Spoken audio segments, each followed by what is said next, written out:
Before the Nazis seized power in 1933, Europe had a richly diverse set of Jewish cultures.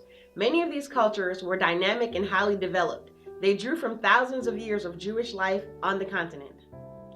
What we do or choose not to do matters.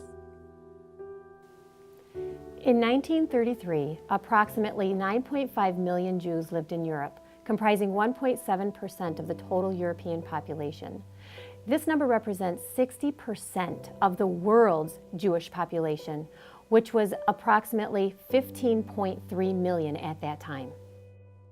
In 1933, Germany had a Jewish population of 565,000, and then, in 1950, the Jewish population in Germany was 37,000. Hungary had a Jewish population of 445,000 in 1933, which fell to 190,000 by 1950. Czechoslovakia's Jewish population went from 357,000 in 1933 to 17,000 in 1950. In areas of German occupation, it is believed they had over 40,000 facilities of incarceration, such as concentration camps, processing centers, and prisons. Of the 40,000 camps, 6 were used solely for extermination, which were Auschwitz, Szelmano, Majdanek, Sobibor, and Treblinka. By 1945, approximately 2 out of every 3 European Jews were executed. The vast majority of the surviving Jews decided to flee Europe for other places such as Israel, United States, Canada, South America, and South Africa. Nearly 700,000 Jews immigrated to Israel between 1948 to 1951. Over 136,000 are known to be displaced Jews from camps. They were sick, hungry, from all over Europe. The roads were jammed with them, but they kept out of the way and didn't give us any trouble. Like a fella said, there's a lot more than town's gonna have to be reconstructed. How does one mourn for 6 million people who died? How many candles does one light? How many prayers does one recite?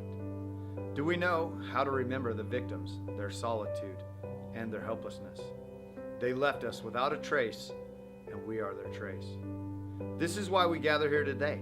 It is a time to honor those who died and a time to remember that what we do or choose not to do matters. When looking at what we do or choose not to do and how it matters, it is vital to understand how the Germans who refused to participate were punished. According to the United States Holocaust Memorial Museum, Germans who refused to participate in the atrocities risked peer, social, and sometimes professional exclusion or disadvantage, even if they conducted duties such as guard duty or crowd control.